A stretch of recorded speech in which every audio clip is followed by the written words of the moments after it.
اعوذ باللہ من الشیطان الرجیم بسم اللہ الرحمن الرحیم الحمد للہ رب العالمین والصلاة والسلام علی مولانا ابی القاسم محمد وآلہ الطیبین الطاہرین المعصومین۔ دوستو، ہم نے کل تک جو گفتگو کی تھی اس میں ادیان کے بارے میں تحقیق کی ضرورت پر گفتگو کی تھی۔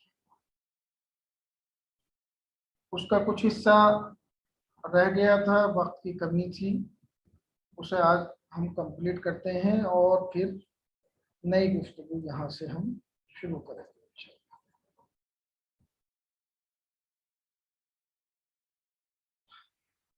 تحقیق کے لیے جو چیز ہم نے آپ کے سامنے پیش کی تھی وہ یہ تھی کہ انبیاء الہی آئے اور دوسرے افراد بھی کہ جو انبیاء برحق نہیں تھے وہ بھی آئے۔ انہوں نے کہا کہ اگر ہماری تعلیمات کو قبول کرو گے، چاہے وہ برحق تھے یا نہیں تھے، ان کا جو دعویٰ تھا کہ ہم پروردگار کی طرف سے ہیں، ہم ایشور کی طرف سے ہیں، ہم گاڈ کی طرف سے ہیں، ہم اللہ کی طرف سے ہیں، تو ان کا دعویٰ یہ تھا کہ اگر ہماری بات کو تسلیم کر کے اس پر عمل کرو گے تو ہمیشہ ہمیشہ کی سعادت اور خوشبختی آپ کے لیے، لیکن اگر ہماری بات پر عمل نہیں کیا تو ہمیشہ ہمیشہ کی بدبختی میں مبتلا ہو، جہنم آپ کے لیے لکھا جائے گا، نرک میں چلے جائے۔ اسی کے بارے میں ہم نے ان کی جو یہ احتمال، شدت احتمال اور شدت محتمل دونوں کے اوپر گفتگو کی تھی، اور کبھی کبھی احتمال کے شدید ہونے کی وجہ سے تحقیق ضروری ہوتی ہے، کبھی کبھی محتمل کے شدید ہونے کی وجہ سے تحقیق ضروری ہوتی ہے۔ اسی بارے میں گفتگو کی تھی، اسی کا ایک مختصر سا ہم یہاں پر بیان کرتے ہیں۔ دفع ضرر و زیان محتمل یعنی نقصان سے دفاع کرنا، بچنا، اور وہ احتمالی نقصان کہ جو ان انبیاء یا ان افراد کے کہنے کے نہ ماننے کی صورت میں ہم تک پہنچتا ہے، ان سے بچنا یکی از احکام مسلم عقل است، عقل کے مسلم احکامات میں سے ایک ہے۔ وہ ان حکم عقل بستے بے شدت و ضعف احتمال و محتمل شدت و ضعف میاں، اور یہ عقل کا حکم اس اعتبار سے کہ احتمال کتنا ضعیف ہے یا کتنا شدید ہے، محتمل کتنا ضعیف ہے یا کتنا شدید ہے، اسی اعتبار سے یہ حکم عقل بھی شدید یا ضعیف ہوتا چلا جاتا ہے۔ ہر سے احتمال ورود زیانی از یک ناحیے برائے انسان بیشتر باشد،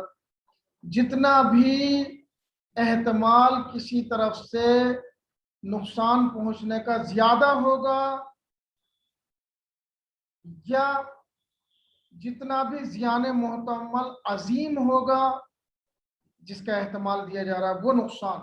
جتنا عظیم ہوگا، عقل بھی حکم کرتی ہے، حکم عقل پہ پرہیز ازان زیان قوی تر بکتر، اسی مقدار میں عقل کا حکم بھی شدید اور قوی ہوتا چلا جائے، زیادہ ہوتا چلا جائے۔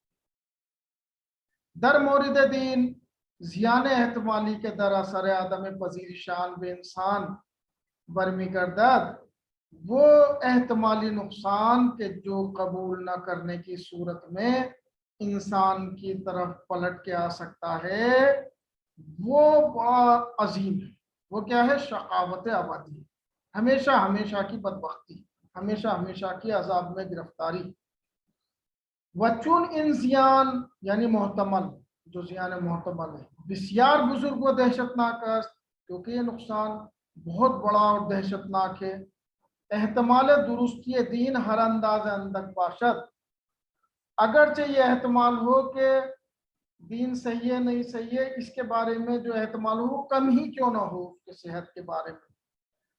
لیکن محتمل کیونکہ بہت بڑا ہے تو قوت عقل حکم می کند،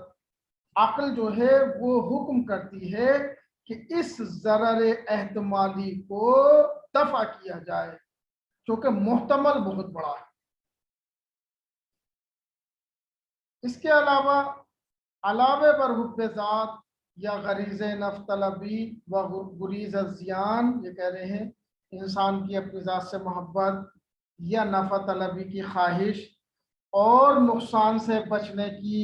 جو اس کی خواہش ہوتی ہے، بعد دیگری از آباد وجود انسان نیز پورا بے سوئے تحقیق دربار دل سوق ہے۔ ایک اور بعد ہے انسان کا جو انسانی وجود کے اندر موجود ہے، ایک اور پہلو ہے کہ جو اس انسان کو تحقیق پر ابھارتا ہے، تحقیق کی طرف پہنچاتا ہے کہ تحقیق کر وہ آن میل فطری، وہ کیا ہے، وہ میل فطری، آن میل فطری او بے شناخت حقائق وہ آگہی از واقعیت ہے، وہ فطرتاً میل رکھتا ہے، رجحان رکھتا ہے کہ وہ حقیقتوں کو پہچانے، شناخت حقائق، حقیقت کو جانے، وہ آگاہی از واقعیت، اور واقعیت کا اسے علم ہونا چاہیے، یہ اس کی فطرت میں۔ انسان فطرتاً حقیقت جوست، انسان فطرتاً حقیقت کی تلاش میں رہتا ہے، وہ حصے کنجکاوی با جانو آمیختہ، اور یہ کنجکاوی تلاش ڈھونڈنے کی جو حص ہے اس کے جان کے اندر ملی ہوئی ہے، یعنی اس سے جدا نہیں کیا جا سکتا۔ ان حص آدمی را برمی انگیزت، یہ حص انسان کو ابھارتی ہے تاب اندیشیدن دربار درستی یا نادرستی مسائل دینی ہمت گمارا، تاکہ وہ فکر کرے کس چیز کے بارے میں، دینی مسائل کی سچائی اور جھوٹ کے بارے میں، کیا ہے یہ مسائل صحیح ہیں یا نہیں، غلط ہیں یا صحیح، اس بارے میں وہ ہمت کرے اور کوشش کرے تاکہ سمجھ سکے اس بارے میں۔ پھر اس کے ذہن میں جو آتے ہیں وہ کیا سوالات آتے ہیں، آیا جہان آفریدگاری دارد، کیا اس دنیا میں کوئی پیدا کرنے والا ہے موجود، آن آفریدگار کیست، وہ خالق کون ہے، چے اوصافی دارد، اس کے اوصاف اور صفتیں کیا کیا ہیں، رابطے خدا با انسان چگونے است، انسان سے پروردگار کا رابطہ کیسا ہے، آیا انسان علاوہ بر بدن مادی روح غیر مادی نیز دارد، یہ سب سوالات ہیں جو اس کے ذہن میں آتے ہیں۔ آیا ترجمہ شاید باز کرا گیا، کہہ رہے ہیں کیا صفات ہیں اس کی، انسان سے خدا کا رابطہ کیسا ہے، آیا انسان اس مادی بدن کے علاوہ بھی ایک روح کہ جو غیر مادی ہے، مجرد ہے، جو انسان کے جسم پر حاکم ہے، آیا وہ اس کے پاس ہے، آیا پس از زندگی دنیا زندگی دیگری ہے، کیا یہ دنیا بس یہیں پر ختم ہے، اس کے بعد بھی کوئی دنیا ہے، چہ رابطے میان زندگی دنیا و زندگی آخرت درکار است، یعنی کیا رابطہ ہے دنیا کی زندگی میں اور آخرت کی زندگی میں، ان پرسشہ و دیہا پرسش دیگر، یہ سوالات اور دسوں اس طرح کے دوسرے سوالات غریبان انسان کنجکاو و حقیقت دورہ رہا نمی سادات، ایسے شخص کا غریبان تھامے رہتے ہیں کہ جسے تلاش ہے اور حقیقت کو وہ جاننا چاہتا ہے، وہ ہمیشہ اسے پکڑے رہتے ہیں یہ سوالات، وہ ہموارے اورا باخود درگیر میں کنات، اور ہمیشہ اپنے ساتھ لگائے رکھتے ہیں،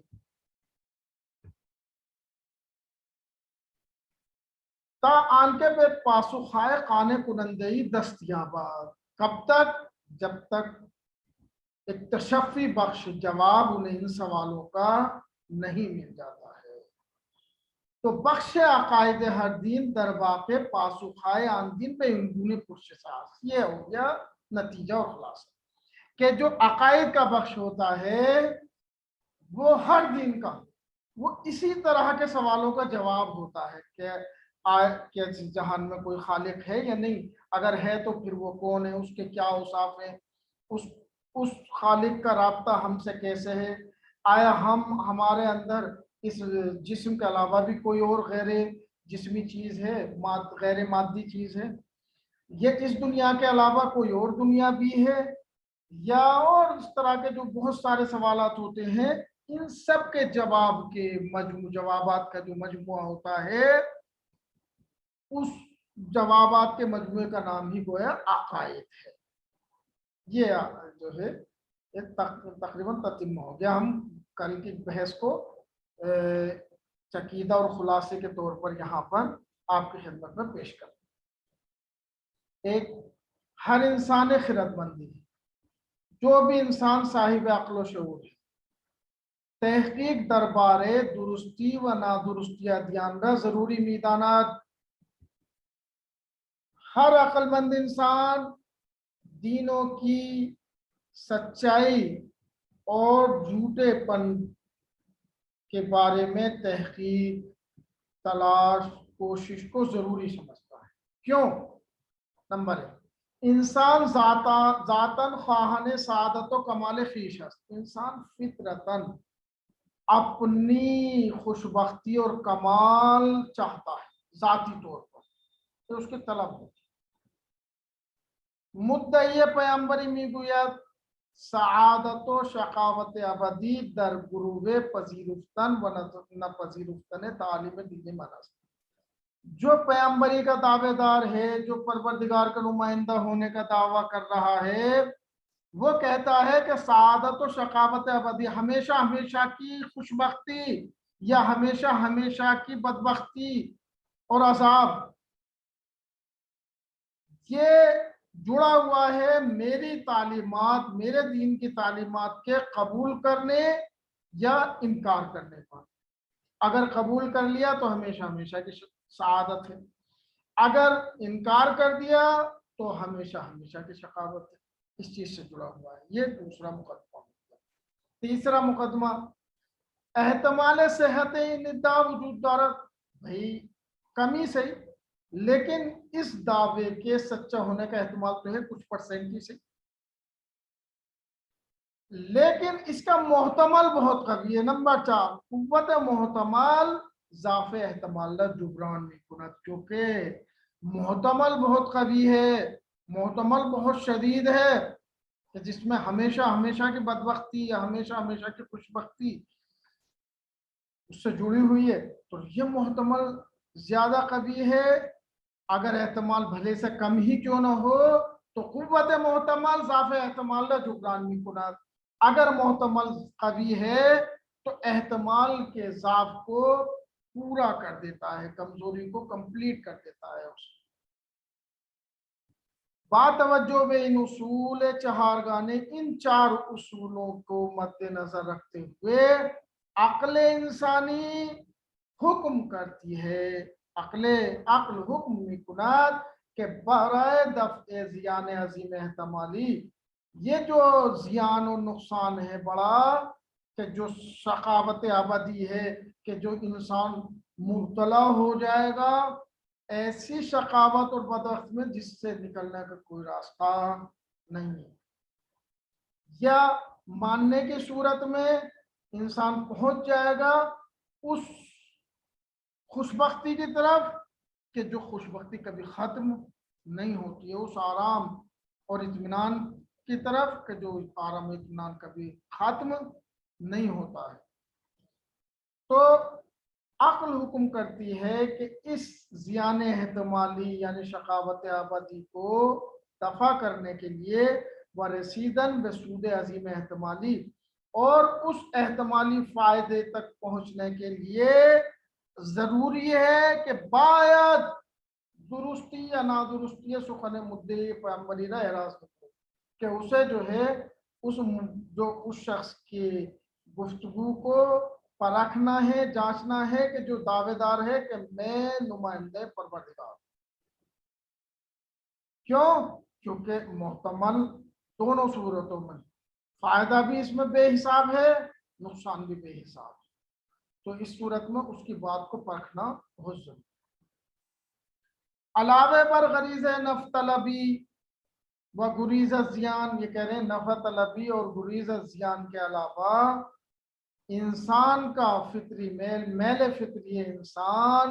بے شناخت حقائق پورا برمی انگیزت، انسان کا جو فطری رجحان ہوتا ہے کہ وہ حقیقت کو جانے، اسے ابھارتا ہے تا در صحت گفتار مدعی پیمبری تحقیق کنات، تاکہ وہ پیمبری کے دعوے دار کی گفتار میں کہ وہ صحیح ہے یا نہیں اس بارے میں وہ تحقیق کرے۔ تو خلاصہ یہ ہوا کہ انسان جب دیکھتا ہے کہ مختلف طرح کے ادیان مختلف دعووں کے ساتھ آئے ہیں اور ہر کسی کی تعلیمات ایک الگ ہی جہت میں جا رہی ہیں، تو انسان کو یہ چاہیے ان سب کو دیکھتے ہوئے کہ خود اپنے عقل و شعور، اپنی تحقیق کے ذریعے سے اس سچائی تک پہنچے، صحیح دین کو پہچان، یہ عقل حکم کرتی ہے۔ وجہ اس کی دلیل ہم نے پیشی کر دی، دلیلیں کئی اس کے اندر ہیں۔ خود جو ہمارا غریض نفع طلبی ہے کہ ہم ہر فائدہ اپنے تک پہنچانا چاہتے ہیں اور نقصان سے بچنا چاہتے ہیں، اور ہمارا جو حصہ کنج کا بھی ہے جو ہمارے ہمیں ہمیشہ یہ چیز ہوتی ہے کہ ہم جانیں کسی بھی چیز کی حقیقت کو پہچانیں، تو وہ ہمیں ابھارتی ہے کہ ہم ان دعوے داروں کی سچائی کو جان سکیں، اور اس کے بعد اگر کسی کی بھی سچائی پہ ہمیں یقین ہو گیا تو اس کے کہے پر ہم عمل کریں، تاکہ ہمیشہ ہمیشہ کا آرام، ہمیشہ کی خوش بختی ہمیں حاصل ہو سکے، اور ہمیشہ کی جو بدبختی ہے اس سے ہم بچ سکیں۔ یہ خلاصہ ہو گیا گزشتہ درس کا۔ اب یہ آج کا نیا درس ہے جو آج ہم آپ کی خدمت میں پیش کرنا چاہتے ہیں۔ ایک صلوات پڑھیں محمد و آل محمد پر، اللہم صلی علی محمد و آل محمد۔ رسول اکرم صلی اللہ علیہ وآلہ وسلم فرماتے ہیں البخیل من بخل الصلاۃ علیہ، کنجوس وہ ہے کہ جو مجھ پہ صلوات و سلام بھیجنے میں کنجوسی کرے۔ اللہم صلی علی محمد و آل محمد۔ قرآن کریم میں پروردگار اور ملائکہ صلوات بھیج رہے ہیں اللہ کے رسول پر، ان اللہ و ملائکتہ یصلون علی النبی یا ایہا الذین آمنوا، اگر ہم دعوے دار ہیں کہ ہم ایمان والے ہیں تو اے ایمان لانے والو صلو علیہ وسلم تسلیما، صلوات پڑھیں محمد و اللہم صلی علی محمد۔ اب یہاں تک کی جو گفتگو ہم نے آپ کے سامنے پیش کی، یہاں تک یہ تھا کہ دین کے بارے میں تحقیق کی ضرورت کیوں ہے، ادیان کی سچائی ہم کیوں جانیں، یہ گفتگو ہم نے کمپلیٹ کر دیا الحمدللہ بحول اللہ و قوتہ۔ آج کا جو درس ہے انتظار بشر از دین، انسان دین سے کیا انتظار رکھتا ہے، کیا توقع رکھتا ہے، کس لیے وہ کسی دین سے جڑنا چاہتا ہے۔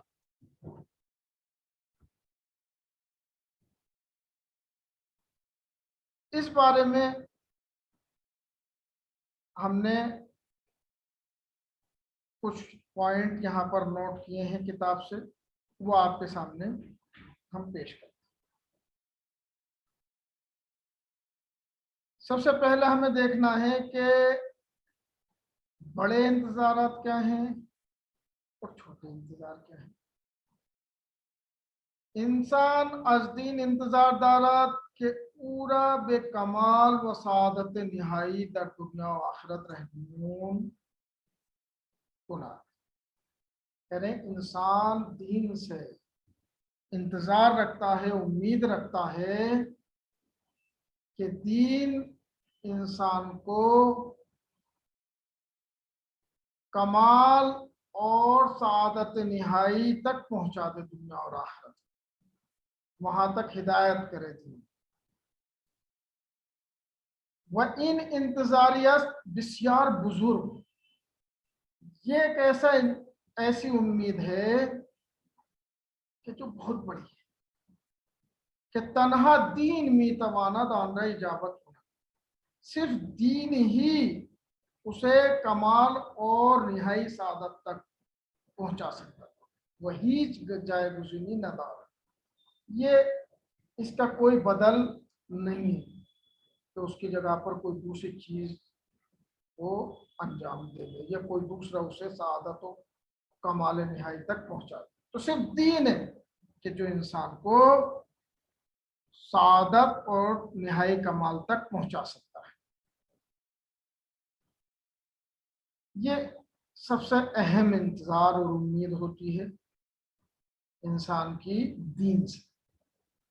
اسی لیے جڑتا بھی ہے انسان کہ بھئی اس کے ذریعے سے میں دنیا میں بھی آرام میں رہوں، ہم ایسا آرام جو کبھی ختم نہ ہو، اور آخرت میں بھی ایسا آرام ملے جو کبھی ختم نہ ہو. اسی آرام، سکون، اطمینان کو کہتے ہیں کمال اور سعادت نہائی کہ جو کبھی ختم نہ ہو. البتہ درکنار ان نیاز اساسی و فراگیر، کہہ رہے ہیں کہ اس بنیادی اور شامل ضرورت کے برابر میں، یہ انسان کی بنیادی اور شامل ضرورت ہے، یعنی کہ وہ سعادت اور کمال نہائی تک پہنچے. کہہ رہے ہیں اس کے ساتھ ساتھ انتظار ہے جزئی ترین اس وجود دارت، کچھ چھوٹی چھوٹی امیدیں بھی انسان کے اندر ہوتی ہیں کہ جو انسان از دین انتظار دارت، کہ انسان ان چھوٹی چھوٹی امیدوں کو بھی انسان دین سے باندھ کے رکھتا ہے. وہ کیا ہے؟ سب سے قابل اثبات و استدلال باش، دین کو عقلی اصولوں پر کھرا اترنا چاہیے، کیونکہ جب تک انسان عقلی طور پر مطمئن نہیں ہوگا وہ اس کے اوپر عمل نہیں کر سکتا، اور ہمیشہ شک میں مبتلا رہے گا. شک میں مبتلا رہے گا تو عمل کے اوپر بھی یہ شک اثر ڈالے گا. تو انسان امید رکھتا ہے دین سے کہ وہ اس کے تعلیمات اور اصول ایسے ہوں کہ جو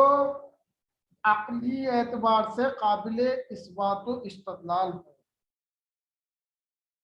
یعنی از ناحیہ عقل و منطق پشتیبانی شود، یعنی عقل و منطق، عقل و فکر کے ذریعے سے حمایت ہو اصول اور قوانین کی. و به دیگر سخن اصول و آموزه های آن نزد عقل باطل و غیر قابل پذیرش نباشد. ایسا نہ ہو کہ اس کی تعلیمات عقل کی نظر میں باطل اور غیر قابل قبول ہے، کیونکہ اگر ایسا ہوا تو پھر وہ برائے نام اس دین میں داخل ہے، ورنہ اس کا عمل یہ بتا رہا، عمل اس بات کی طرف جائے گا کہ یہ جو چیز ہے یہ میری عقل کے خلاف ہے، لہٰذا میں اس پہ عمل بھی نہیں کرنا. کہ یہ اگر عمل کرے گا تو اس اخلاص سے عمل نہیں کرے گا بلکہ دوسروں کو دکھاوے کے لیے یا ڈر میں کسی طرح سے وہ عمل کرے. تو یہ پہلا انتظار ہے، یہ ہے تو جزئی لیکن بہت اہم. اگر کوئی بھی دین عقلی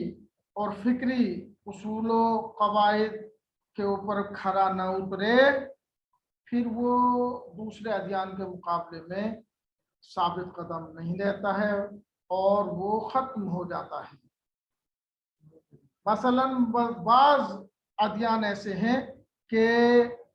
جو اشرف المخلوقات کو حیوانات کی پرستش پر مجبور کرتے ہیں. تو یہ جو چیز ہے یہ دکھاتا ہے کہ اصول اور تعلیمات جو ہیں وہ فکری اعتبار سے مستدل نہیں.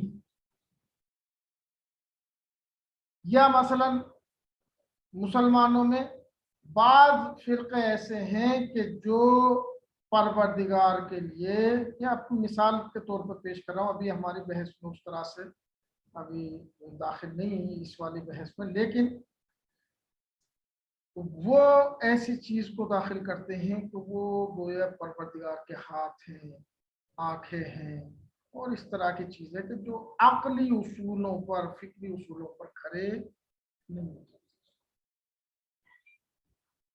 تو پہلا جو انتظار ہے وہ یہ کہ قابل اثبات اور استدلال ہو، وہ پہ زندگی معنی نہیں بخشا. دوسرا انتظار یہ ہے کہ انسان کی زندگی کو معنی دار کر دے، بےہودہ زندگی نہ ہو، بے فائدہ، بے مطلب، بلا وجہ کی زندگی. جب انسان یہ سوچتا ہے کہ میں اس دنیا میں آیا ہوں بلا وجہ، تو پھر نہ وہ کار خیر کرتا ہے، کیونکہ جب وجہ ہی نہیں ہے تو کس امید پر کار خیر کرتا ہے. نہ وہ برے کاموں سے رک سکتا ہے، کیونکہ جب وجہ ہی نہیں ہے، جب جہنم ہی نہیں ہے، اگر جہنم اور جنت ہے تو وجہ بن جائے گی. تو جب اس کی زندگی بےہودہ عبث تصور کرنے لگتا ہے تو پھر وہ جیتا بھی نہیں. بہت سارے افراد یورپ میں، مغربی دنیا سے اس طرح کی خبریں آتی رہتی ہیں کہ انہوں نے خودکشی کر لی، کیونکہ دین کی سمجھ ان کے اندر تھی نہیں، یا جس طرح کا دین ان کے سامنے پیش کیا گیا وہ قابل تعقل و تفکر نہیں تھا، استدلال کے قابل نہیں تھا، دفاع کے قابل نہیں تھا. لہذا انہوں نے سوچا کہ اس زندگی کا کیا فائدہ جس کا کوئی مقصد نہیں. تو دین سے انتظار رکھتا ہے انسان کہ وہ اس کی زندگی کو معنی عطا کرے، یعنی انسان را از پوچی رہا سازد، بےہودگی سے اسے بچائے، ابس بلا وجہ میں جی رہا ہوں، تو اس چیز سے وہ بچائے. وہ اندیشے بیہودے بودن زندگی را از ذہن او ماہ، اور اس فکر کو کہ وہ بلا وجہ زندگی کر رہا ہے، بلا وجہ زندگی کرنے کے جو فکر ہے اسے اس کے ذہن سے نکال. یہ سب سے بڑا عذاب انسان کے لیے کہ وہ سوچے کہ میں بلا وجہ ہی. تیسرا جو انتظار ہے آرمان ساز باشد. آرمان ساز باشد یعنی اس کے اندر امیدیں موجود ہوں کہ اگر ایسا کرو گے تو یہ ہے، اگر اتنا اچھا کام کرو گے تو اس کے بدلے میں اس سے زیادہ بڑی اچھائی تمہیں ملے گی، اگر زندگی اچھائیوں میں گزار دی تو ایسی جنت ملے گی جس کے اندر ایسے تکیہ لگانے والے بستر ہوں گے، فلاں چیز ہوگی، ایسی نہریں ہوں گی، ایسے باغات ہوں گے. کیونکہ آرمان اور امید باندھتا ہے. تو یہ امید رکھتا ہے انسان کہ ایسا دین ہو کہ جو امید بندھائے، اس امید پر جی سکتا ہے انسان. آرمان ساز شوق انگیز یعنی شوق بڑھانے والا ہو، وہ آرزو خیز باشد اور آرزوؤں کو بڑھانے والا ہو. قدرت تقدس بخشیدن به هدفهای انسانی و اجتماعی را داشته باشد. انسان کے جو اجتماعی، معاشرتی، سماجی اہداف ہیں یہ خود انسانی اپنے ذاتی ہے جو زندگی ہوتی ہے ان سب کو تقدس بخشنے کی صلاحیت اس کے اندر ہو، قدرت اس کے اندر ہو. ایسا دین ہونا چاہیے کہ جو بھی کام کرے آدمی وہ ایک اچھا مان کے کرے، ایک ایسے سمجھ لیجئے کہ گویا خیر سمجھ کے کرے ہر کام، تو وہ آسانی سے ہر کام کرتا چلا جائے. مثلا مثال کے طور پر ہمارے سماج میں جھاڑو لگانا، گندگی صاف کرنا، یہ ٹچے اور چھوٹے کام مانے جاتے ہیں۔ لیکن اگر کوئی دین آئے اور کہے کہ نظافت من الایمان، نظافت ایمان کی نشانی ہے، اب وہ اسی کام کو جو چھوٹا کام تصور کر رہا تھا، وہ اس اعتبار سے کہ نہیں یہ مطلوب پروردگار ہے، اس کام کو شوق سے کرے گا اس کا، کیونکہ اب وہ اس کام کو مقدس ماننے لگا ہے۔ یا مثلا گھر میں اپنے بچوں سے جو نوازش کرتا ہے آدمی، ایک تو اس کا جو عواطف ہوتے ہیں ان کے اعتبار سے کرتا ہے پیار، کہاں میں باپ ہوں، مثلا میرے بچہ ہے، بیٹی ہے، لیکن ایک مرتبہ یہ کہ نہیں یہ مخلوق پروردگار ہیں اور پروردگار نے انہیں ان کی ذمہ داری میرے سپرد کی ہے اور یہ میرے باقیات صالحات میں سے ہیں۔ اب اس نظر سے اگر ان سے نوازش کرتا ہے، ان سے پیار کرتا ہے، تو یہ کام اس کا مقدس ہو جائے گا۔ اگر دین یہ کہتا کہ تیرے اس کام پہ میں اتنا ثواب دوں گا، یہ کروں گا، تو یہ امید رکھتا ہے انسان کہ اس کے تمام شعون زندگی جو ہیں وہ مقدس ہو جائے۔ تو چوتھی جو امید انسان دین سے رکھتا ہے وہ یہ کہ اس کی زندگی کو تقدس بخشنے کی اس کے اندر صلاحیت و قدرت ہونی چاہیے، تعہد آور اور مسئولیت ساز باش۔ دین کو قبول کرنے کی صورت میں انسان یہ امید رکھتا ہے کہ یہ